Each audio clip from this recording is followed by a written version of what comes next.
قال المؤلف رحمه الله تعالى في باب الغسل من الجنابة عن عبد الله بن عمر أن عمر بن الخطاب رضي الله عنه قال يا رسول الله أيرقد أحدنا وهو جنب؟ قال نعم إذا توضأ أحدكم فليرقد وهو جنب. الحمد لله رب العالمين والصلاة والسلام على أشرف الأنبياء والمرسلين نبينا محمد وعلى آله وصحبه وأهل طاعته أجمعين. أما بعد، عن عبد الله بن عمر أن عمر بن الخطاب رضي الله تعالى عنهما قال يا رسول الله صلى الله عليه وسلم يرقد أحدنا وهو جنب؟ قال نعم إذا توضأ أحدكم فليرقد وهو جنب. یہ غسل جنابت کا باب چل رہا ہے، اور اس حدیث کا موضوع یہ ہے کہ جس شخص کو جنابت کا عارضہ ہو اور وہ جنبی ہو تو کیا وہ غسل کیے بغیر سو سکتا ہے؟ اس حدیث کا موضوع ہے۔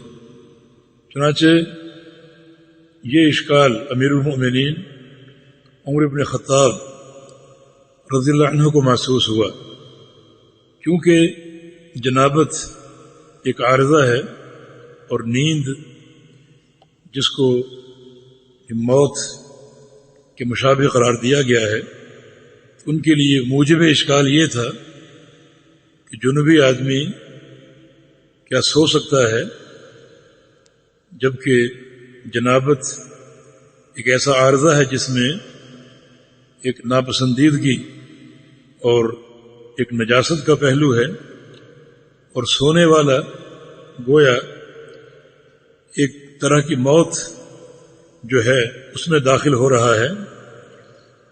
حدیث میں آتا ہے کہ رسول اللہ صلی اللہ علیہ وسلم جب سویا کرتے تھے یہ دعا پڑھا کرتے تھے، بسمک اللہم وضعت جنبی وبک ارفعہ، کہ یا اللہ تیرے نام کے ساتھ اپنا پہلو بستر پہ رکھ رہا ہوں اور تیرے نام کے ساتھ ہی اٹھاؤں گا۔ ان امسکت نفسی فاغفر لہا، اگر تو نے میری روح کو اپنے پاس رکھا اور قبض کرنے کا فیصلہ فرما لیا تو اس کو بخش دینا۔ وَإِنْ أَرْسَلْتَهَا فَاحْفَظْهَا بِمَا تَحْفَظُ بِهِ عِبَادَكَ الصَّالِحِينَ، اور اگر تو اس کو واپس لوٹا دے میرے جسم میں تو اس کی حفاظت فرمانا اس چیز کے ساتھ جس کے ساتھ تو اپنے صالحین بندوں کی حفاظت فرماتا ہے۔ تو یہ نیند کا ایک تقدس ہے۔ چنانچہ امیر المومنین نے یہ سوال کیا کہ یا رسول اللہ صلی اللہ علیہ وسلم اگر جنابت کا عارضہ ہو تو سو سکتے ہیں؟ قال نعم، فرمایا کہ ہاں سو سکتے ہو۔ آگے فرمایا کہ اذا توضأ احدکم فلیرقد، اگر جنابت کے بعد تم وضو کر لو تو پھر سو سکتے ہو۔ فلیرقد وہو جنب، تو جنابت کے ساتھ سو سکتے ہو اگر تم وضو کر لو۔ تو اس حدیث کی فقہ یہ ہے کہ جس شخص کو جنابت کا عارضہ ہو اگر وہ سونا چاہے غسل کے بغیر تو وہ سو سکتا ہے، لیکن سونے سے قبل اگر غسل کر لے تو غسل اس کے لیے افضل ہے۔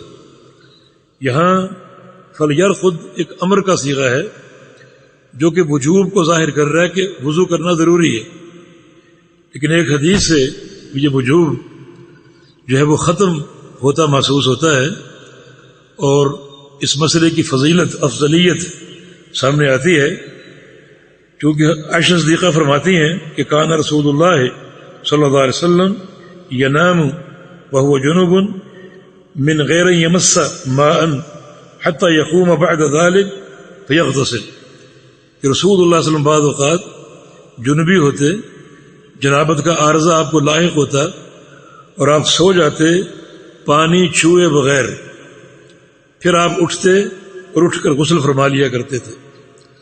تو اس حدیث سے جواز ملتا ہے کہ وضو کے بغیر بھی سونا جائز ہے، لیکن اگر وضو کر لیا جائے تو وہ افضل ہے، اور وضو کیے بغیر اگر سو جائے تو اس کا جواز احادیث سے ثابت ہوتا ہے۔ علماء ظاہریہ وضو کو واجب قرار دیتے ہیں، وہ کہتے ہیں کہ فلیرقد امر کا صیغہ ہے اور امر برائے وجوب ہوتا ہے، لیکن یہ دوسری حدیث قرینہ ہے جو اس کو وجوب سے پھیر کر استحباب کی طرف منتقل کر رہی ہے۔ جی عن ام سلمة رضي الله عنها زوج النبي صلى الله عليه وسلم قالت: جاءت ام سليم امرأة ابي طلحة الى رسول الله صلى الله عليه وسلم فقالت: يا رسول الله ان الله لا يستحيي من الحق، فهل على المرأة من غسل اذا هي احتلمت؟ فقال رسول الله صلى الله عليه وسلم: نعم اذا هي رأت الماء۔ اس حدیث کا موضوع یہ ہے کہ جس شخص کو احتلام ہو جائے تو اس کی پاکیزگی کا کیا طریقہ ہے اور وہ کیا کرے، مرد ہو یا عورت، تو اس کو کیا کرنا چاہیے۔ چنانچہ اس کے راوی ام المومنین ام سلمہ رضی اللہ عنہا ہیں، نبی علیہ السلام کی بیوی تھی اور ان کا نام ہند بنت ابی امیہ تھا، مخزومیہ اور قریشیہ، اور یہ بھی دین اسلام کے آغاز ہی میں مسلمان ہو گئی تھی، اور انہوں نے حبشہ کی ہجرت بھی فرمائی تھی، اور ان کی ایک شہرت یہ ہے کہ ان کو من اجمل نساء العرب کا لقب حاصل تھا کہ عرب کی عورتوں میں سب سے خوبصورت۔ پہلے یہ ابو سلمہ کے عقد میں تھیں اور ان کے انتقال کے بعد، اور ان کے انتقال پر بھی ایک عجیب ایک واقعہ پیش آیا، واقعہ نہیں بلکہ نبی علیہ السلام کا فرمان۔ رسول اللہ صلی اللہ علیہ وسلم نے ام سلمہ سے ابو سلمہ کے انتقال کی تعزیت کی تھی اور ساتھ فرمایا کہ ایک دعا تم پڑھا کرنا، اللہم اجرنی فی مصیبتی واخلفنی خیرا منہا، یا اللہ یہ مصیبت جو میرے شوہر کی وفات کی صورت میں مجھے حاصل ہوئی ہے، مجھے اس کا اجر عطا فرما، جو صبر میں کر رہی ہوں اس صبر کا اجر عطا فرما، اور مجھے اس سے بہتر عطا فرما دے، مجھے اس سے بہتر عطا فرما دے۔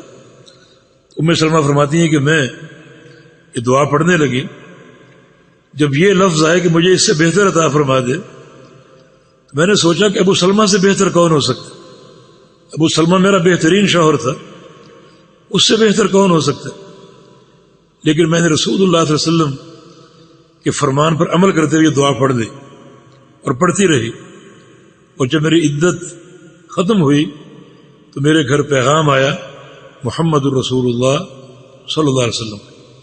تو یہ بھائیوں اتباع سنت کی برکت، ایک انسان اس کے سامنے جو نبی علیہ السلام کا فرمان آ جائے، جو آپ کی سنت آ جائے، اس کو وہ عملی جامہ پہنائے اور فوری عمل کی کوشش کرے۔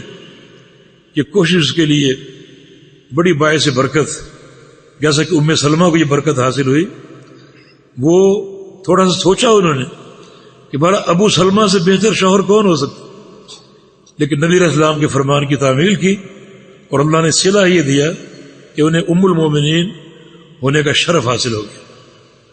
اور اگر نبی علیہ السلام کے فرامین ہمارے سامنے آئیں، سنتیں ہمارے سامنے آئیں، طریقہ نماز ہمارے سامنے آئے، ہم اسے ٹھکراتے رہیں اور اس پر عمل نہ کریں تو اس کی ایک سزا ہمیں مل سکتی ہے۔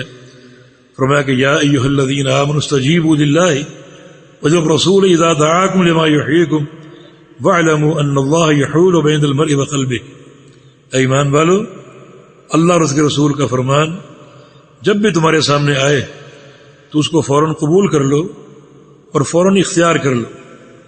اگر اس میں تاخیر کرو گے یا کوئی بہانے بناؤ گے یا کوئی تعویلیں کرو گے تو پھر یاد رکھو اللہ رب العزت تمہارے اور تمہارے دلوں کے بیچ میں حائل ہو جائے گا، آڑ بن جائے گا، پھر تمہارے دلوں میں تقوی اور نیکی داخل نہیں ہونے دے گا، تم کو نیکی کی توفیق نہیں دے گا، اور ایسی مہر لگا دے گا کہ تمہارے دل بند ہو جائیں گے۔ یہ سزا کب مل سکتی ہے؟ جب ہم نبی علیہ السلام کے فرامین کو سنیں، بار بار سنیں، پڑھیں اور عمل نہ کریں، مؤخر کرنے کی کوشش کریں اور بہانے سازی کی کوشش کریں، تو یہ بڑی بھیانک سزا ہے کہ اللہ رب العزت ایسا حائل ہوگا اور ایسی مہر دل پر لگائے گا کہ پھر بندے کو حق نصیب ہی نہیں ہوگا. حق اس کے سامنے بار بار آئے گا اور وہ قبول نہیں کرے گا, اس کو قبول کرنے کی توفیق ہی نہیں ملے گی, کیونکہ اللہ تعالیٰ مہر لگا چکا. تو اتباع سنت کے فائدے ہی فائدے ہیں. جیسے کہ ایک فائدہ ہمارے سامنے بھی آیا ام سلمہ کے حوالے سے. چنانچہ ابو سلمہ ان کے شوہر کے انتقال کے بعد ان سے رسول اللہ صلی اللہ علیہ وسلم نے شادی کر لی. سن 61 ہجری میں ان کا انتقال ہوا تھا. تو ان سے یہ حدیث مروی ہے, فرماتی ہیں کہ جاءت ام سلیم, ام سلیم آئی رسول اللہ صلی اللہ علیہ وسلم کی خدمت میں. ام سلیم کون ہے؟ انس بن مالک کی والدہ ہے, اور ان کا نام تھا سہلہ بنت ملحان. یہ انصاریہ تھی, مدینہ کی رہنے والی, اور یہ قدیم الاسلام ہے, اسلام لائیں.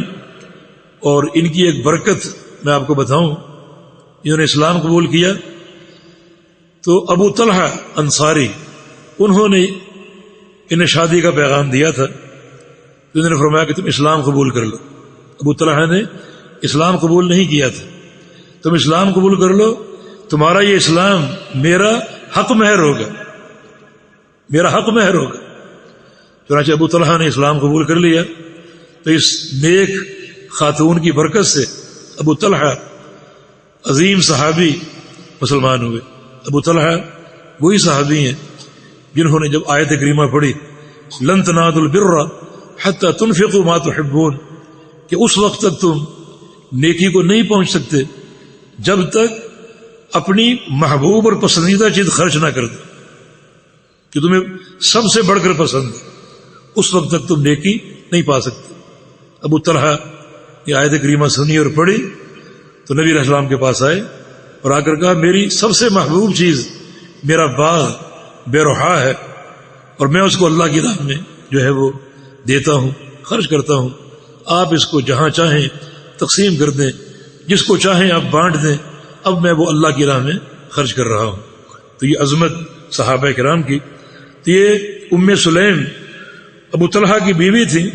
ابو طلحہ کا نام زید بن سہل الانصاری تھا, اور یہ قبیلہ بنو خزرج سے تھے, اور ان کا انتقال 50 ہجری میں ہوا تھا. تو ام سلیم رسول اللہ صلی اللہ علیہ وسلم کی خدمت میں حاضر ہوئی. فقالت یا رسول اللہ, عرض کیا کہ یا رسول اللہ صلی اللہ علیہ وسلم ان اللہ لا یستحیی من الحق, اللہ تعالی حق سے شرم نہیں کرتا, بیان حق سے, وضاحت حق سے اللہ تعالی شرم نہیں فرماتا. تو ہمیں بھی حق کے مسائل میں شرم نہیں ہونی چاہیے, مسائل پوچھنے میں شرم نہیں ہونی چاہیے. بعض باتیں ایسی ہوتی ہیں کہ بندے کو حیا آتی ہے کہ یہ بات میں کیسے پوچھوں, لیکن حیا کی دو قسمیں, ایک ہے حیا ممدوح قابل تعریف حیا, اور ایک ہے حیا مذموم. ایک ہے حیا ممدوح اور مذموم. قابل مذمت حیا, قابل تعریف حیا وہ ہے جو بندے کے شرف کا باعث ہے, جو اس کو گناہوں سے روکے, جو اس کو فحش گوئی سے روکے, بد اخلاقی سے روکے, اور جو خصائل مذمومہ اس سے روکے, وہ حیا قابل تعریف ہے. اور قابل مذمت حیا وہ ہے جو بندے کو حق سے روکے اور حق کے مسائل سے روکے. رسول اللہ صلی اللہ علیہ وسلم کا فرمان ہے کہ ان اللہ حی ستیر, اللہ بڑا باحیا ہے اور ستیر لوگوں کے گناہوں پر پردہ ڈالنے والا ہے. تو حیا ہمارے پروردگار کے افعال میں سے ہے اور اس کے اخلاق میں سے ہے, اور اللہ رب العزت کے افعال اور اس کے خلق ہمیں اپنانے چاہیے. یہ جو عمدۃ الاحکام کے بہت سے شارحین نے یہ حیا کے تعلق سے کچھ کلام کیا کہ حیا اللہ تعالیٰ کے شیان شان نہیں ہے, حیا مخلوق کی صفت ہے, کیونکہ حیا میں طبیعت میں تغیر آتا ہے, اور حیا ایک انفعالی صفت ہے. اللہ تعالیٰ تغیر سے پاک ہے اور انفعالی کیفیت سے پاک ہے, لیکن نہیں, حیا اللہ کی صفت ہے. ان اللہ حی, اللہ تعالیٰ حی ہے. اور یہ حدیث بھی ان اللہ لا یستحی من الحق, اللہ تعالیٰ حق سے نہیں شرماتا, انہیں حیا ہے, اللہ تعالیٰ صاحب حیا ہے. چنانچہ احادیث سے صفت حیا کا اس بات ہوتا ہے، لیکن یہ قرار دے کر کہ یہ تغیر کو مستلزم ہے اور اللہ تغیر سے پاک ہے، یہ اللہ پر قول بلا علم ہے۔ آپ اللہ کی صفت کو اپنی صفت پر قیاس کیوں کرتے؟ اللہ کی صفات اور افعال کو مخلوق کی صفات پر قیاس کرنا یہ بہت بڑی ہلاکت ہے، بربادی ہے اور بدعقیدگی۔ اللہ تعالیٰ صاحب حیا ہے، کیسے؟ جیسے اس کے لائق ہے، کیفیت ہم نہیں جانتے۔ اس نے یہ بیان کر دیا کہ میں صاحب حیا ہوں، لیکن حیا کی کیفیت نہیں بتائی۔ جب کیفیت نہیں بتائی تو ہم کیفیت کیوں بیان کریں کہ تغیر آتا ہے؟ یہ کیفیت کا بیان ہے جو کہ بدعت ہے۔ یا تو اللہ رب العزت کی جو بھی صفات ہیں جو کتاب و سنت سے ثابت ہیں، اللہ تعالیٰ ان سب کا مستحق ہے اور وہ اس کی شایان شان ہے، اور کسی صفت کی کیفیت معلوم نہیں، کیفیت مجہول ہے۔ امام مالک رحمہ اللہ سے پوچھا گیا کہ اللہ تعالیٰ عرش پر کیسے مستوی؟ امام مالک کے پسینے چھوٹ گئے۔ فرمایا کہ الاستواء معلوم ہے، اللہ کا استواء معلوم ہے، استواء کا معنی بھی معلوم ہے اور صفت استواء کتاب و سنت سے ثابت ہے، لیکن بل کیف مجہول، استواء کی کیفیت مجہول ہے۔ والسؤال عنہ بدعت، اور کیفیت کا سوال بدعت ہے۔ جو شخص اللہ تعالیٰ کی کسی صفت کی کیفیت کا سوال کرے گا وہ بدعت کا ارتکاب کرے گا۔ یعنی یہ عجیب بات ہے، جواب بدعت ہوتا ہے، لیکن صفات باری تعالیٰ میں یہ موقف اللہ تعالیٰ کی صفات کی کیفیت کا سوال ہی بدعت ہے، جواب کو تو چھوڑ دو، سوال ہی بدعت ہے۔ تو حیا اللہ کی صفت ہے، کتاب و سنت سے ثابت ہے، اللہ رب العزت اس صفت کا حقدار ہے، کیفیت ہم نہیں جانتے۔ اللہ تعالیٰ صاحب حیا ہے، کیسے؟ جیسے اس کی ذات کے لائق ہے۔ کیا ہماری طرح، مخلوق کی طرح؟ نہیں۔ کیوں؟ لیس کمثلہ شیء، اس جیسی کوئی چیز نہیں، اللہ تعالیٰ تشبیہ سے پاک ہے۔ فقالت یا رسول اللہ صلی اللہ علیہ وسلم، ام سلیم نے کہا یا رسول اللہ صلی اللہ علیہ وسلم، ان اللہ لا یستحی من الحق، اللہ تعالیٰ حق سے نہیں شرماتا۔ فہل المرأة من غسل اذا ہی احتلامت، کیا عورت پر غسل ہے جب عورت کو احتلام ہو جائے؟ فقال رسول اللہ صلی اللہ علیہ وسلم نعم، ہاں، اگر عورت کو احتلام ہو جائے تو عورت پر بھی غسل کرنا فرض ہے، لیکن شرط یہ ہے کہ اذا ہی رأت الماء، جب وہ پانی دیکھ لے، اپنے کپڑوں پر یا اپنے بستر پر وہ تری دیکھ لے تو اس پر بھی غسل کرنا فرض ہے۔ تو اس حدیث کی فقہ یہ ہے کہ احتلام اگر ہو جائے مرد کو یا عورت کو، احتلام ایک خواب کا نام ہے کہ خواب میں مرد یا عورت اس کی شہوت اگر برانگیختہ ہو اور ایسا خواب وہ دیکھ لے جس سے جو ہے وہ منی کا انزال ہو جائے تو یہ احتلام کہلاتا ہے، اور خواب میں اگر یہ عارضہ پیش آ جائے تو پھر غسل کرنا ضروری ہے۔ مسئلے کی 3 صورتیں ہیں۔ ایک صورت یہ کہ آپ کو خواب بھی یاد ہے اور آپ نے کپڑوں پر تری بھی دیکھ لی یا بستر پر تری بھی دیکھ لی، اس صورت میں غسل کرنا واجب۔ دوسری صورت یہ ہے کہ آپ کو خواب یاد نہیں ہے، احترام کا خواب آپ کو یاد نہیں، لیکن تری آپ نے دیکھی اپنے کپڑوں پر یا اپنے بستر پر، اس صورت میں بھی غسل کرنا واجب۔ تیسری صورت یہ ہے کہ آپ کو خواب یاد آ رہا ہے لیکن تری آپ نے نہیں دیکھی، کپڑے آپ کے بالکل ٹھیک ہیں، بستر بھی ٹھیک ہے، تو اس صورت میں غسل کرنا واجب نہیں ہے۔ رسول اللہ صلی اللہ علیہ وسلم نے یہی بات فرمائی کہ اگر احترام ہو اور پانی بھی دیکھ لے، تری بھی دیکھ لے اور احترام کے آثار بھی دیکھ لے تو پھر اس پر غسل کرنا فرض ہوگا، مردوں کے لیے بھی عورتوں کے لیے۔ جی۔ عن عائشة رضي الله عنها قالت كنت أغسل الجنابة من ثوب رسول الله صلى الله عليه وسلم فيخرج إلى الصلاة وإن بقع الماء في ثوبه، وفي لفظ لمسلم لقد كنت أفركه من ثوب رسول الله صلى الله عليه وسلم فركا فيصلي فيه۔ جب فرقن ہے تو افرکہ پڑھو، افرکہ، اگر افراقن ہوتا تو افرکہ پڑھا جاتا، تو فرقن اس کا مصدر ہے تو افرکہ۔ جزاک اللہ خیر۔ عن عائشہ رضی اللہ تعالی عنہ قالت، كنت أغسل الجنابة من ثوب رسول الله صلى الله عليه وسلم فيخرج إلى الصلاة وإن بقع الماء في ثوبه. یہ حدیث، اس کا موضوع اگر کپڑوں پر منی لگ جائے تو کیا کیا جائے، پاکیزگی کا کیا طریقہ ہے اور طہارت حاصل کرنے کی کیا کیفیت ہے، اس حدیث کا موضوع ہے.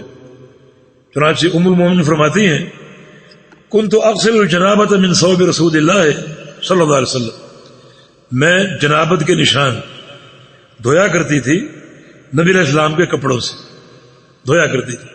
تو ام المومنین جنابت کے نشان نبی علیہ السلام کے کپڑوں سے دھویا کرتی تھی. فیخرج الی الصلاۃ وان بقع الماء فی ثوبہ، تو رسول اللہ صلی اللہ علیہ وسلم وہ کپڑے پہن کر نماز کے لیے جاتے اور پانی کے نشانات آپ کے کپڑوں میں نظر آتے تھے، دھونے کے نشانات آپ کے کپڑوں پر نظر آتے تھے. آگے سن لیجیے حدیث. وفی لفظ لمسلم، صحیح مسلم کی حدیث میں یہ الفاظ ہیں لقد كنت افركه من ثوب رسول اللہ صلی اللہ علیہ وسلم فرقا، میں نبی علیہ الصلوۃ والسلام کے کپڑوں سے جنابت کے نشانات کو کھرچا کرتی تھی، اپنے ناخن سے کھرچا کرتی تھی. فیصلی فیہ، جب میں کھرچ کر فارغ ہوتی تو رسول اللہ صلی اللہ علیہ وسلم وہ لباس زیب تن فرماتے اور اسی لباس میں نماز ادا کرتے. یہاں دو چیزیں ہمارے سامنے آئی ہیں، ایک ہے جنابت کے نشانات کو دھونا، دوسرا کھرچنا. دونوں ثابت ہے. دھونا کب ہے؟ جب وہ نشانات گیلے ہوں، جب وہ نشانات گیلے ہوں تو ان کو دھویا جائے. اور کھرچنا کب ہے؟ اگر وہ خشک ہو جائے. جنابت کا نشان اگر کپڑے پر موجود ہو اور خشک ہو جائے تو اس کو کھرچ لیا جائے، اور کھرچ لینا کفایت کر جائے. دھونا چاہیں تو دھو سکتے ہیں، لیکن کھرچنا بھی درست ہے، ثابت ہے اور جائز ہے. تو دونوں حیثیتیں نبی علیہ السلام کے عمل سے اور آپ کی جو سیرت ہے، آپ کے یہ حدیث تقریری کہلاتی ہے کہ آپ کے سامنے ام المومنین نے یہ کام کیا اور آپ نے دیکھا لیکن اس کا انکار نہیں کیا. آپ کی خاموشی ان دونوں کاموں کے اثبات اور ان دونوں کاموں کی درستگی کی دلیل ہے. یہ تقریری حدیث کی مثال ہے. چنانچہ اگر جنابت کے آثار کپڑوں پر ہوں، گیلے ہوں تو ان کو دھونا ضروری ہے، خشک ہوں تو ان کو کھرچنا بھی کافی ہے.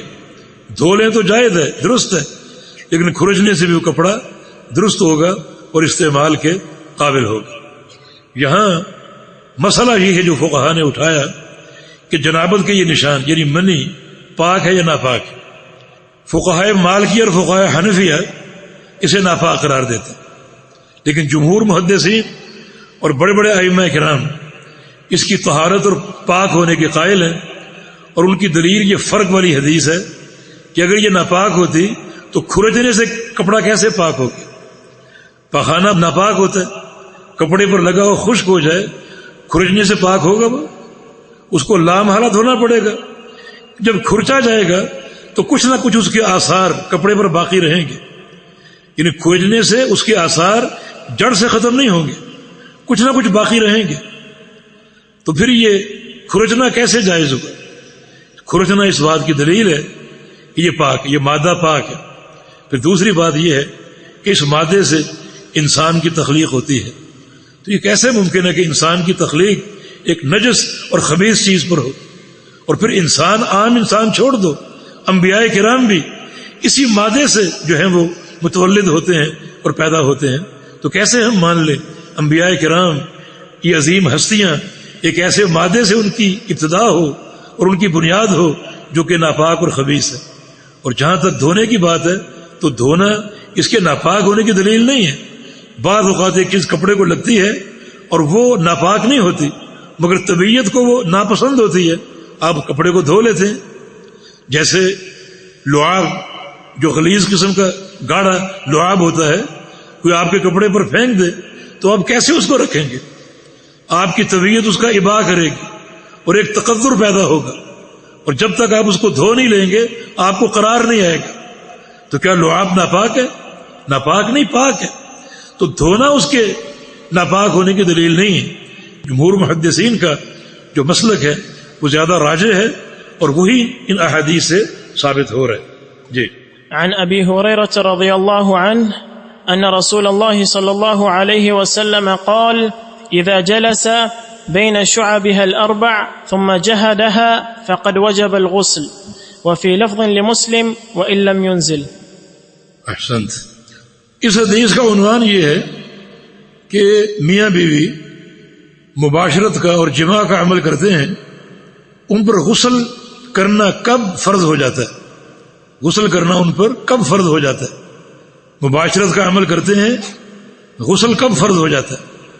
ایک بات تو سیدھی ہے کہ جب اس عمل سے فارغ ہوں گے غسل کرنا فرض ہے، لیکن اس حدیث کا موضوع یہ ہے کہ میاں بیوی اپنے اس عمل کا آغاز کریں، اور شوہر نے آغاز میں کوشش شروع کی اور دخول مکمل ہو گیا، انزال نہیں ہوا، مجرد دخول سے غسل دونوں پر فرض ہو جائے گا. یہ ضروری نہیں کہ انزال ہو پانی کا، مجرد دخول سے غسل کرنا فرض ہو جائے گا. دراصل نبی علیہ السلام کے دو فرامین ہیں، ایک ہے الماء من الماء، پانی پانی سے ہے. اس کا معنی یہ ہے کہ پانی یعنی پانی سے نہانا کب فرض ہوگا؟ پانی سے جب پانی خارج ہوگا. اور یہاں کیا فرمایا کہ صرف دخول سے اگر انزال نہ بھی ہو غسل فرض ہو جائے گا. یہ حدیث اس حدیث کے لیے ناسخ ہے، اس حدیث نے اس حدیث کو منسوخ کر دیا. یہ حکم کہ پانی پانی سے ہے یہ آغاز اسلام میں تھا، بعد میں اللہ تعالیٰ نے اس حکم کو منسوخ کر دیا کہ پانی پانی سے ہے. بلکہ اللہ رب العزت نے جو ہے یہ حکم دیا کہ اگر میاں بیوی یہ عمل شروع کرتے ہیں اور آغاز میں جو دخول ہے اسی سے غسل فرض ہو جائے گا، خواہ انزال نہ بھی ہو. چنانچہ ابو ہریرہ فرماتے ہیں کہ رسول اللہ صلی اللہ علیہ وسلم نے فرمایا اذا جلس بین شعب الاربع، جب انسان بیٹھ جاتا ہے یعنی مباشرت کے لیے اور جمع کے لیے، ثم جاہدہ، پھر وہ کوشش کرتا ہے، فقط وجب الغسل، تو دخول سے غسل واجب ہو جائے گا. وفی لفظ مسلم، اور مسلم کی میں یہ الفاظ ہیں وَإِن لَّمْ يُنزِلْ، اگرچہ انزال نہ ہو، اگرچہ منی خارج نہ ہو، لیکن غسل جو ہے وہ فرض ہو جائے گا، مجرد دخول سے غسل فرض ہو جائے گا. جی. عن أبي جعفر محمد بن علي بن الحسين بن علي رضي الله عنه أنه كان هو وأبوه عند جابر بن عبد الله رضي الله عنهما وعنده قوم فسألوه عن الغسل فقال يكفيك صاع، فقال رجل ما يكفيني، فقال جابر كان يكفي من هو أوفى منك شعرا وخيرا منك يريد رسول الله صلى الله عليه وسلم، ثم أمن في ثوب. وفي لفظ كان رسول الله صلى الله عليه وسلم يفرغ الماء على رأسه ثلاثا. قال رضي الله عنه الرجل الذي قال ما يكفيني هو الحسن بن محمد بن علي ابن أبي طالب رضي الله عنه وأبوه محمد بن الحنفية. اس حدیث کا موضوع یہ ہے غسل جنابت کے لیے پانی کی مقدار کتنی ہونی چاہیے، کم از کم کتنی مقدار کے پانی سے غسل کیا جائے.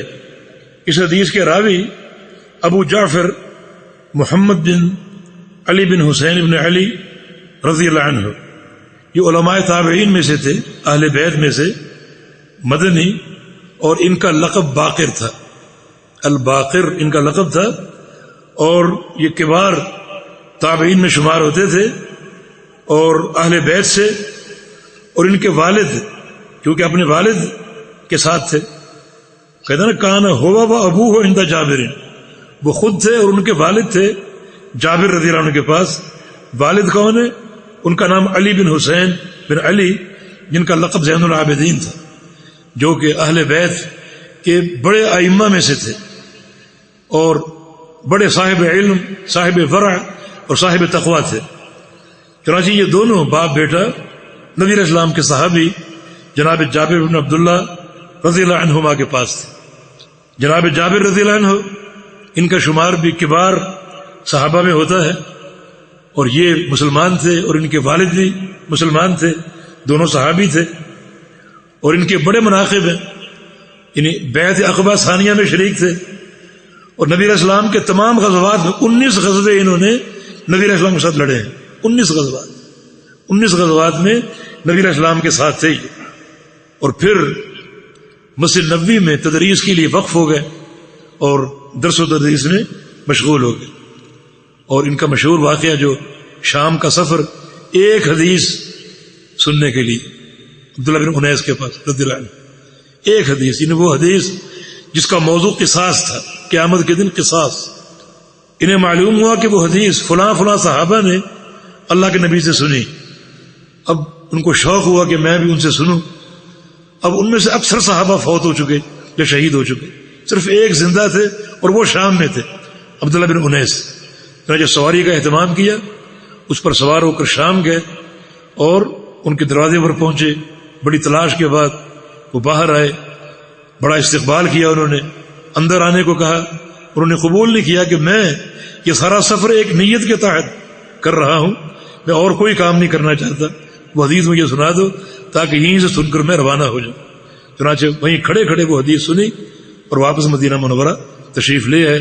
یہ سلف صالحین کا تعلق بالحدیث اور محبت حدیث کہ ایک حدیث کے سماع کے لیے مدینہ سے شام تک کا سفر کیا۔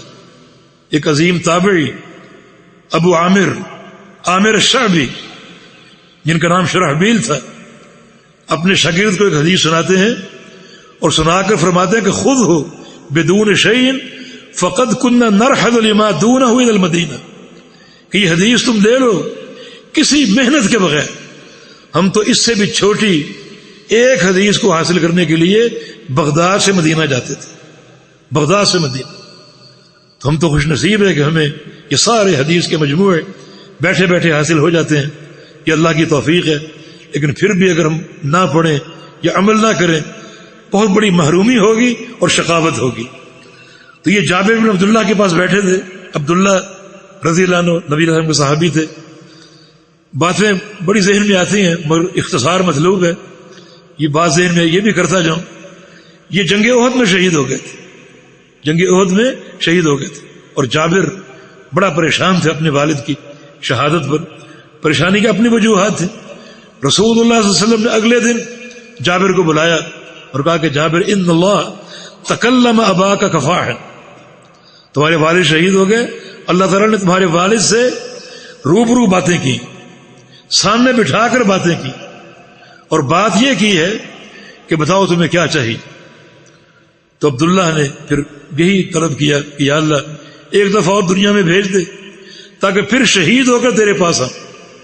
تو اللہ پاک نے فرمایا یہ ہمارا قطعی فیصلہ ہے کہ دنیا میں ایک ہی بار جانا، ایک ہی بار جانا۔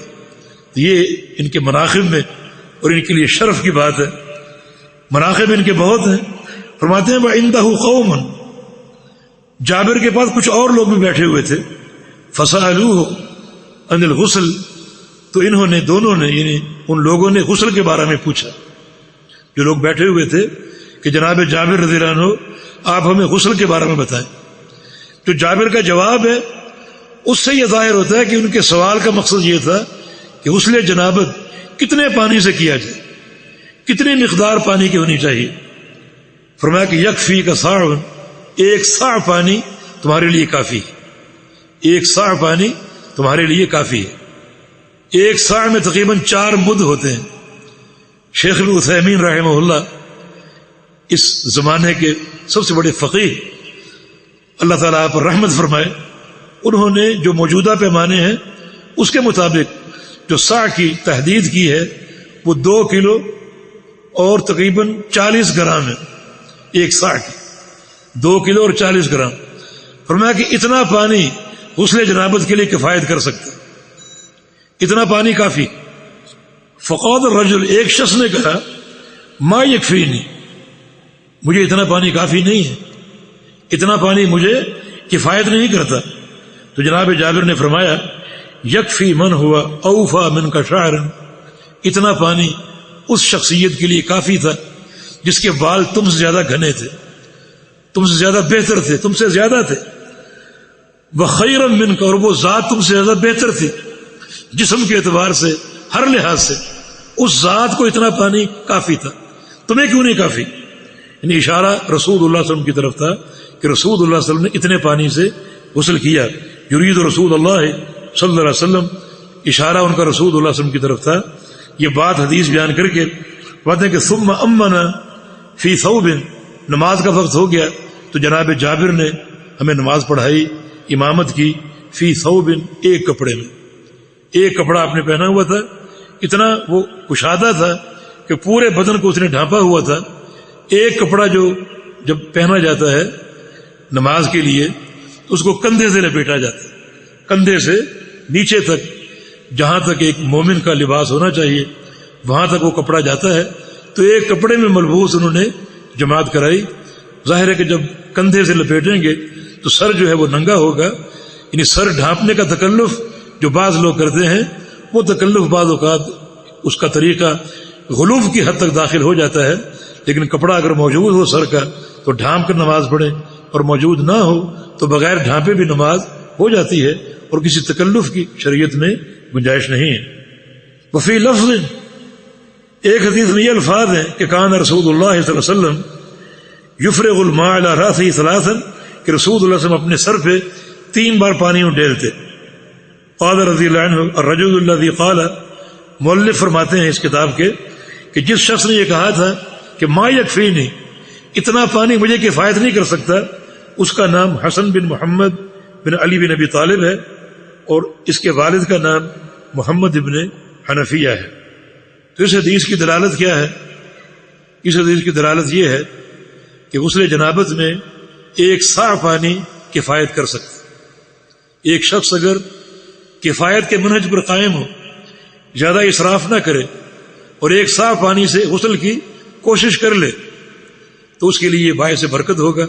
اللہ کے پیارے پیغمبر کی سنت بھی ہے، اور اسراف سے بچنے کا اس کو موقع بھی مل جائے گا. لیکن ایک شخص کو اگر 1 صاع پانی کافی نہیں ہے اور سمجھتا میں نے غسل کیا ہے مگر مجھے مکمل جو کفایت ہے وہ حاصل نہیں ہو سکی، تو اس سے زیادہ بھی وہ پانی استعمال کر سکتا ہے، لیکن وہ استعمال اسراف کی حدود تک نہ جائے. اس قدر پانی نہ بہائے کہ وہ اسراف میں شمار ہونے لگے. ایک شخص اگر ایک جاری نہر پر بیٹھ کر بھی وضو کرے تو وہاں بھی اس کو جو کفایت کا منہج ہے اس کو اپنانا ہوگا. چنانچہ کم از کم 1 صاع ہو پانی، اس سے اگر کفایت ہو جائے تو یہ سنت بھی ہے، اور پانی کے اسراف سے بچ بھی جائے گا، اور اس کو اجر حاصل ہوگا.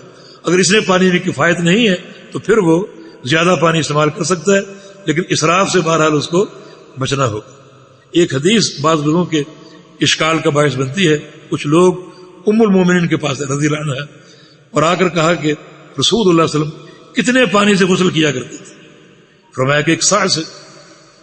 تو ان کو اشکال تھا کہ 1 صاع سے بڑا غسل کیسے ہو سکتا؟ تو حدیث میں آتا کہ ام المومنین نے غسل کر کے دکھایا کہ یہ 1 صاع پانی ہے، مجھے غسل کی حاجت ہے، غسل کرنا چاہتی تھی تو تم غسل کر کے دکھاتی ہو. چنانچہ آپ نے ایک پردہ جو تھا وہ قائم کیا اور پردے کے اندر جا کر آپ نے غسل فرمایا. اس سے لوگوں کو اشکال، کہتے ہیں پردہ باریک تھا اور یہ کیسے ممکن ہے کہ انہوں نے جو ہے وہ لوگوں کے سامنے اس طرح غسل کیا ہو؟ یہ بے حیائی کی بات ہے، نعوذ باللہ. لیکن بات یہ نہیں ہے. یہ منکرین حدیث کے شوشے ہیں. صحیح بخاری کی حدیث ہے، صحیح ہے، سند و متن. پردے کا معنی کیا ہوتا ہے؟ پردہ اس چیز کا نام ہے جو پردے میں بیٹھنے والے کو چھپا دے، اسی کا نام حجاب ہے. تو ایسا حجاب تھا، ایسا پردہ تھا جس نے ان کو چھپا لیا تھا. ام المومنین یعنی تعلیم میں کتنی حریص ہے. آنے والے شک کا شکار تھے کہ 1 صاع پانی سے بڑا غسل کیسے ہو سکتا ہے. تو آپ نے غسل کر کے دکھایا. یہ ایک معلم اور ایک مصلح اور مخلص انسان کا اخلاص ہے کہ وہ آنے والوں کو ان کے شک کو دور کرنے کے لیے جو ہے وہ یہ حربہ جو ہے وہ استعمال کر رہا ہے. غسل کر کے دکھایا کہ دیکھو میں نے ابھی 1 صاع پانی سے غسل کیا ہے. حالانکہ عورت کے بال مرد کے بال سے لمبے ہوتے ہیں، لیکن پھر بھی 1 صاع پانی مجھے کفایت کر گیا. اگر آپ کوشش کریں تو 1 صاع پانی کفایت کر سکتا ہے. ہم نے ایک دفعہ مینا میں جس کپ میں آپ قہوہ پیتے ہیں پانی موجود نہیں تھا، اتنا پانی میسر تھا، اتنے پانی سے اللہ کی توفیق سے وضو کر لیا اگر کوشش کریں گے بندہ کامیاب ہو سکتا ہے، لیکن 1 سا کی مقدار سے اگر زیادہ استعمال کرنا چاہے تو کر سکتا ہے، لیکن اسراف کی حدود کو نہ کرے. جی. قال المصنف رحمه الله تعالى: باب التيمم. عن عمران بن حسين رضي الله عنه أن رسول الله صلى الله عليه وسلم رأى رجلا معتزلا فلم يصلي في القوم فقال: يا فلان ما منعك أن تصلي في القوم؟ فقال: يا رسول الله أصابتني جنابة ولا ماء. فقال: عليك بالصعيد فإنه يكفيك. اس حدیث کا موضوع یہ ہے کہ ایک شخص کو جنابت کا عارضہ ہو اور پانی موجود نہ ہو اور نماز کا وقت بھی آ جائے تو وہ کیا کرے. جنوبی ہو، پانی موجود نہ ہو اور نماز تیار ہو تو اس کے لیے کیا حکم. یہ تیمم کا باب ہے. تیمم کو لغوی معنی قصد کرنا اور اصطلاحی شرعی معنی یہ ہے کہ پانی موجود نہ ہونے کی صورت میں پاک مٹی کا قصد کرنا. یا پانی موجود ہو لیکن بندہ مریض ہے، پانی استعمال کرنے سے اس کا مرض بڑھ سکتا ہے تو وہ بھی پاک مٹی کا قصد کر لے. یہ شرعی طور پر تیمم کہلاتا ہے. چنانچہ یہ اللہ تعالیٰ کی طرف سے ایک رخصت ہے اور ایک عظیم فضیلت ہے اور ایک بہت بڑی نعمت ہے کہ اللہ تعالیٰ نے دین میں اس قدر آسانی کر دی کہ پانی نہ ہو تیمم کر لو تاکہ حرج ختم ہو جائے. اور اگر پانی موجود بھی ہو لیکن آپ مریض ہیں اور پانی کے استعمال سے بیماری بڑھ سکتی ہے پھر بھی آپ تیمم کر لیں. یہ دین کی آسانی، یہ دین کی سماحت ہے، وسعت اور کشادگی ہے جو اللہ نے اس دین میں رکھی ہے. قرآن پاک کے 2 مقام ہیں. ایک اتقوا اللہ حق تقاتہ اور ایک اتقوا اللہ ما استطعتم. اللہ سے ڈرو جس طرح ڈرنے کا حق ہے. حق تقوی یہ عزائم کے تعلق سے ہے. کھڑے ہو کے نماز پڑھو، سجدہ کرو، رکوع کرو، یہ حق تقوی. اور اللہ سے ڈرو جتنی تم میں طاقت ہے، یہ رخصت ہے. اگر کھڑے ہو کے نماز نہیں پڑھ سکتے بیٹھ کے پڑھ لو. تو وضو کرنا پانی سے یہ عظیمت ہے، یہ حق تقاتہ ہی. اور اگر پانی میسر نہ ہو یا بندہ مریض ہے تو وہ تیمم کر لے، یہ مستطاعت ہو. تو شریعت نے دونوں چیزوں کو تقوی کہا ہے. مستطاعتم بھی تقوی ہے اور حق تقوی جو ہے وہ بھی تقوی ہے. تو یہ دین کی سماحت ہے، اجر میں کمی نہیں، دونوں تقوی کی علامت ہے. چنانچہ اس حدیث کے راوی عمران بن حسین رضی اللہ عنہ ہے. یہ قدیم الاسلام تھے اور علماء صحابہ میں سے تھے. اور جناب عمر بن خطاب رضی اللہ عنہ نے ان کی علمیت کو دیکھ کر ان کو بصرہ میں ایک معلم بنا کر بھیجا تھا. بصرہ میں جب تک رہے معلم بن کر لوگوں کی تعلیم کا اہتمام کرتے رہے. اور ان کے ایک شرف کی بات یہ ہے کہ ان کو فرشتے سلام کیا کرتے تھے. یہ ان کے شرف کی بات، فرشتے ان کو سلام کیا کرتے تھے. بصرہ ہی میں سن 52 ہجری میں ان کا انتقال ہوا. فرماتے ہیں کہ رسول اللہ صلی اللہ علیہ وسلم نے ایک شخص کو دیکھا. یہ سفر کا واقعہ ہے. را رجلا، ایک شخص کو دیکھا، معتزلا لم یصلی، الگ بیٹھا ہوا ہے. معتزلا الگ بیٹھا ہوا ہے، لم یصلی، اس نے نماز نہیں پڑھی. فجر کی جماعت کا واقعہ ہے. آپ نے جماعت کرائی، آپ نے سلام پھیرا تو ایک شخص الگ پیچھے بیٹھا ہوا، نماز نہیں پڑھی اس نے. باقی تمام صحابہ نے آپ کے ساتھ نماز پڑھی. فقال یا فلان، اے فلان. بعض علماء نے اس کا نام ذکر کیا ہے خلاد ابن رافع الانصاری. یہ شخص جو پیچھے بیٹھا ہوا تھا اس کا نام خلاد ابن رافع الانصاری. یہ رفاع بن رافع کا بھائی. یا فلان ما منعک ان تصلی فی القوم، اے فلان تم نے نماز کیوں نہیں پڑھی؟ تمہیں کس چیز نے روکا، کس چیز نے منع کیا؟ ان تصلی فی القوم، کہ تم قوم میں جماعت میں نماز پڑھو. فقال یا رسول اللہ اصابتنی جنابۃ، یا رسول اللہ صلی اللہ علیہ وسلم مجھے جنابت کا عارضہ ہو گیا تھا. ولا ماء، اور پانی میرے پاس نہیں تھا، پانی موجود نہیں تھا اور جنابت کا عارضہ لاحق ہو گیا تھا. فقال، فرمایا علیک بالصعید فإنه یکفیک، تمہارے لیے پاک مٹی کافی تھی، تم پاک مٹی سے تیمم کر لیتے. فإنه یکفیک، وہ پاک مٹی کا تیمم تمہیں کفایت کر جاتا. تو اس حدیث کی فقہ یہ ہے کہ ایک شخص کو اگر جنابت کا عارضہ ہو، پانی موجود نہ ہو اور نماز تیار ہو تو وہ تیمم کر کے نماز ادا کر لے، اس کی نماز ہو جائے گی اور یہ اللہ تعالیٰ کی طرف سے ایک انعام ہے، رخصت ہے جو اللہ تعالیٰ نے اپنے بندوں کو عطا فرمایا ہے۔ آگے پڑھ لیں تاکہ تیمم کا طریقہ ہمارے سامنے آ جائے۔ جی عن عمار ابن ياسر رضي الله عنهما قال بعثني النبي صلى الله عليه وسلم في حاجة فأجنبت فلم أجد الماء فتمرغت في الصعيد كما تمرغ الدابة ثم أتيت النبي صلى الله عليه وسلم فذكرت ذلك له فقال إنما كان يكفيك أن تقول بيديك هكذا ثم ضرب بيديه الأرض ضربة واحدة ثم مسح الشمال على اليمين وظاهر كفيه ووجهه۔ بارک اللہ فیک۔ اس حدیث کا موضوع بھی یہی ہے، یعنی ایک جنوبی کو اگر پانی میسر نہ ہو تو وہ کیا کرے؟ تیمم کرے، اور تیمم کا طریقہ یہاں بیان ہے، یعنی یہ ایک اضافہ ہے سابقہ حدیث سے، اور اس کے راوی ہیں عمار ابن یاسر رضی اللہ عنہما، دونوں باپ بیٹا صحابی تھے، اور ان کی والدہ سمیہ بھی نبی علیہ السلام کی صحابیہ تھی، اور یہ تینوں یعنی عمار بھی، ان کے والد یاسر بھی اور ان کی والدہ سمیہ بھی، ان تینوں کو آغاز اسلام میں بڑا ستایا گیا اور تکلیفوں سے دوچار کیا گیا، کھولتا ہوا پانی ان پر انڈیلا گیا اور گرم کوئلوں پر لٹایا گیا، بھاری سلے سینے پر رکھی گئی اور بے تحاشا ان کو مارا گیا۔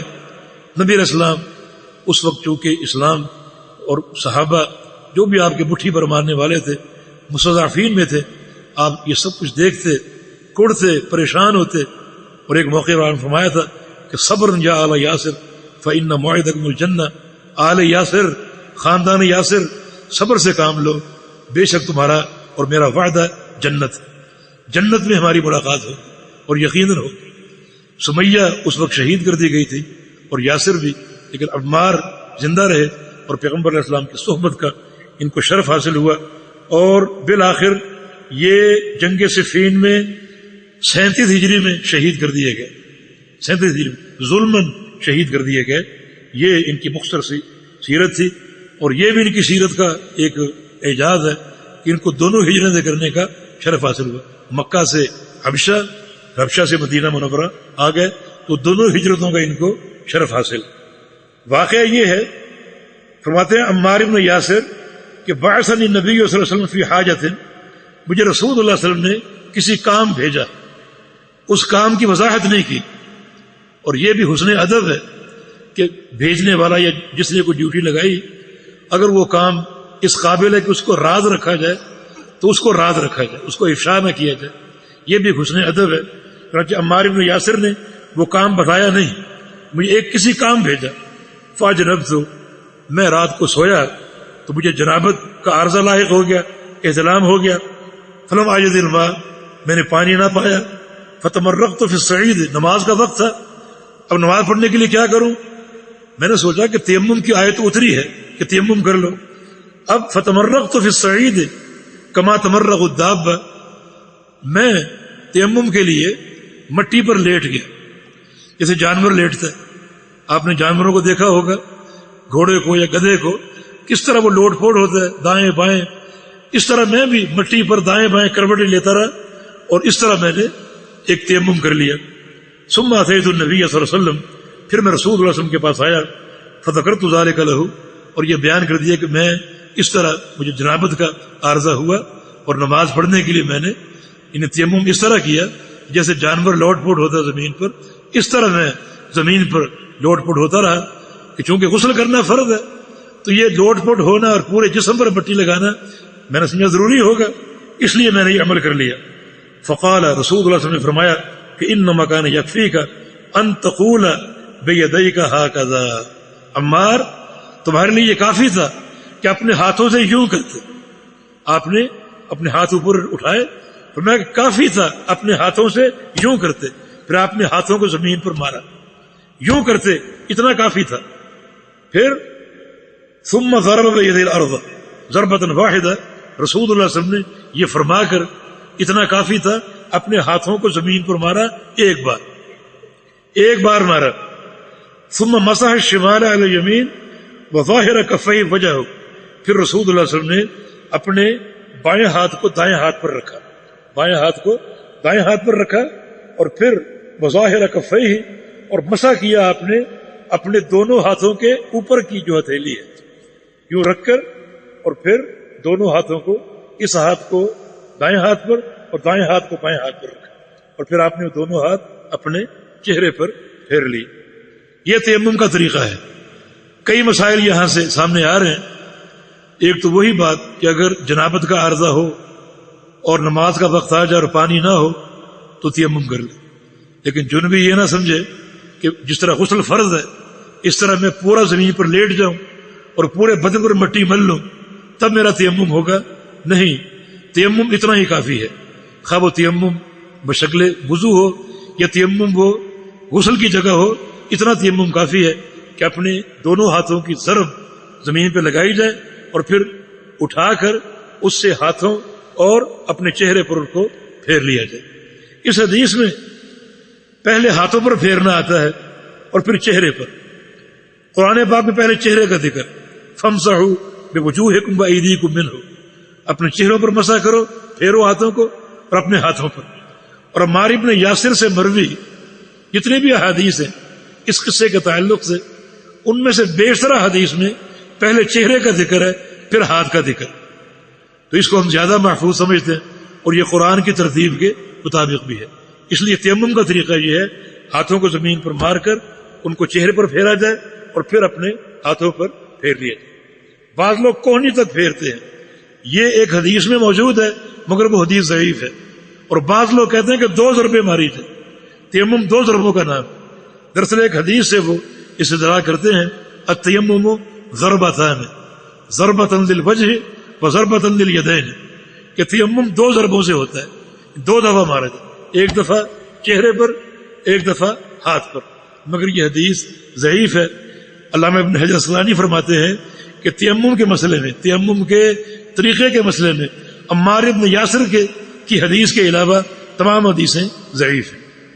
ایک حدیث اور ابو جہیم کی ہے، اس میں بھی تیمم کا طریقہ ہے اور وہ ایک ہی ضرب کے ساتھ۔ اس کے علاوہ فرماتے ہیں کہ تمام حدیثیں جو تیمم کا طریقہ بیان کرتی ہیں وہ سب کی سب ضعیف ہیں۔ تو یہ اس دین کی سماحت اور برکت ہے کہ اللہ رب العزت نے ہمیں اتنی آسانی دے دی اور یہ ہمیں عطا فرما دیا، یعنی پانی اگر نہ ہو یا مریض ہو تو وہ پاک مٹی کو استعمال کر کے جو طہارت اور پاکیزگی حاصل کر لے، اور یہ پاک مٹی وضو اور غسل کا قائم مقام ہوگی۔ جی، سردی اگر اتنی شدید ہو کہ موت کا اندیشہ ہو پھر تیمم کر سکتے ہیں، لیکن اگر پانی قابل برداشت ہے اور کسی مرض یا موت کا اندیشہ نہیں ہے تو پھر وضو کرنا چاہیے۔ حدیث میں تھا نا، اسباغ الوضو علی المکارہ، کہ تکلیف کے باوجود مکمل وضو کرنا۔ تکلیف یہی ہے، سردی کی شدت ہے، پانی بھی ٹھنڈا ہے، مگر پرواہ نہ کرے اور مکمل وضو کرے۔ جی، عن جابر بن عبد الله الأنصاري رضي الله عنهما أن النبي صلى الله عليه وسلم قال: أعطيت 5 لم يعطهن أحد من الأنبياء قبلي، نصرت بالرعب مسيرة شهر، وجعلت لي الأرض مسجدا وطهورا، فأيما رجل من أمتي أدركته الصلاة فليصلي، وأحلت لي المغانم ولم تحل لأحد قبلي، وأعطيت الشفاعة، وكان النبي يبعث إلى قومه خاصة وبعثت إلى الناس عامة۔ اس حدیث کے راوی بھی جناب جابر بن عبداللہ الانصاری رضی اللہ عنہما فرماتے ہیں کہ رسول اللہ صلی اللہ علیہ وسلم نے ارشاد فرمایا، اس حدیث کا موضوع یہ ہے کہ امت محمدیہ کی چند خصوصیات، ان میں سے ایک تیمم بھی ہے۔ یہ تیمم اللہ تعالی نے صرف امت محمدیہ علیہ الصلوۃ والسلام کو عطا فرمایا، سابقہ کسی نبی کی امت میں تیمم نہیں تھا۔ اس امت کی خصوصیت ہے، اس حدیث میں 5 خصائص کا ذکر ہے جو اس امت کو حاصل ہیں، اس امت کو عطا کیے گئے اور سابقہ کسی امت کو عطا نہیں کیے گئے۔ یہ اس حدیث کا موضوع ہے۔ فرماتے ہیں کہ رسول اللہ صلی اللہ علیہ وسلم نے ارشاد فرمایا، اعطیت 5، مجھے 5 چیزیں دی گئی ہیں، مجھے 5 چیزیں دی گئی ہیں، لم یعطہن احد من الانبیاء قبلی، مجھ سے قبل کسی نبی کو وہ چیزیں نہیں دی گئیں۔ لم یعطہن، نہیں دی گئیں وہ 5 چیزیں، احد من الانبیاء، کسی نبی کو، قبلی، مجھ سے پہلے۔ وہ 5 چیزیں کیا ہیں؟ نمبر 1، نصرت بالرعب مسیرت شہر، میری مدد کی گئی ہے رعب کے ساتھ 1 مہینے کی مسافت کے بقدر، 1 مہینے کے فاصلے کی مسافت کے بقدر۔ اس کا معنی یہ ہے کہ دشمن مجھ سے 1 مہینہ دور ہو، یعنی اس کو یقین ہے کہ 1 ماہ کے بعد ہم اس تک پہنچیں گے، تو 1 مہینے کے فاصلے اور دوری کے باوجود وہ میرے خوف سے کانپنے لگے، میرے خوف سے کانپنے لگے۔ نصرت تو میری مدد کی گئی اور میری ہیبت اور دھاک بٹھائی گئی دشمن پر 1 مہینے کی دوری سے، کہ 1 مہینہ دشمن مجھ سے دور ہے، ہماری مد بھیڑ 1 مہینے کے بعد ہوگی، لیکن ابھی سے وہ میرے ڈر سے اور میرے خوف سے کانپنے لگے۔ یہ کس چیز کا خوف ہے؟ یہ قوی ایمان کا خوف، توحید کا خوف، عقیدے کی صلابت کا خوف جو اللہ تعالیٰ عطا فرماتا ہے، اور یہ ایمان ہی کی قوت ہے جو کفار پر حاوی آتی ہے، اور توحید کی قوت ہے۔ مشرک بزدل ہوتا ہے مگر موحد طاقتور ہوتا ہے اور قوی ہوتا ہے۔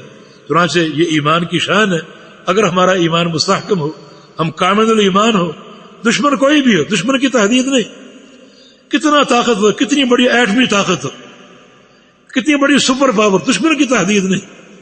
مسئلہ یہ ہے کہ ہم کامل الایمان ہو، ادخلوا فی السلم کافہ، اسلام میں پورے داخل ہو جائیں، ہم یہ کر لیں، دشمن کوئی بھی ہو، کتنا طاقتور ہو۔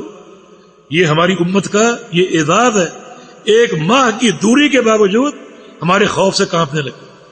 اسلام نے یہ کہا اسلام میں پورے آ جاؤ، اس میں کمی نہ ہو، اور جہاں تک حربی طاقت ہے اس میں جو تم میں طاقت ہو کر لو۔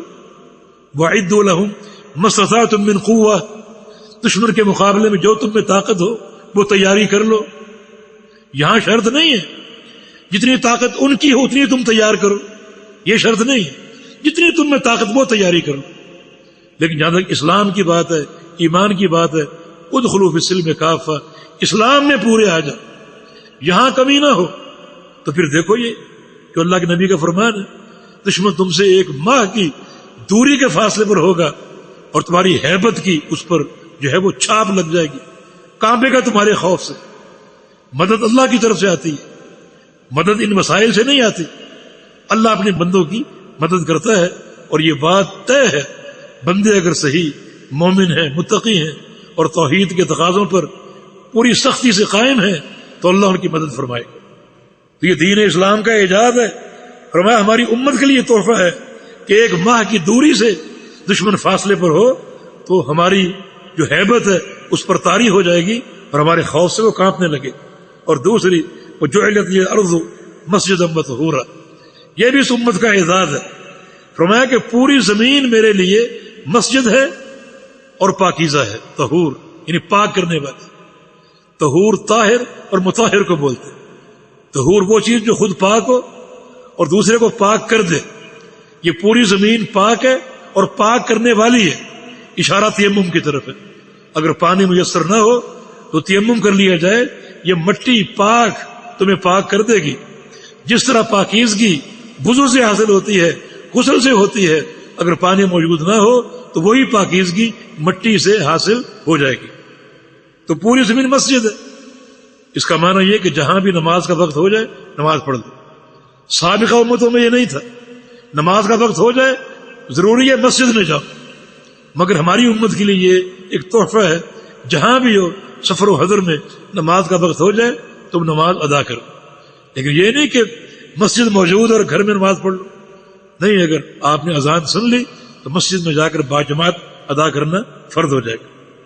اور تیسری فرمایا کہ فَأَيُّمَا رَجُلٍ مِّنْ أُمَّتِي أَدْرَكَتْهُ الصَّلَاةُ فَلْيُصَلِّ، میری امت کے کسی بھی شخص کو جہاں بھی نماز مل جائے، جہاں بھی نماز کا وقت ہو جائے وہ نماز پڑھ لے۔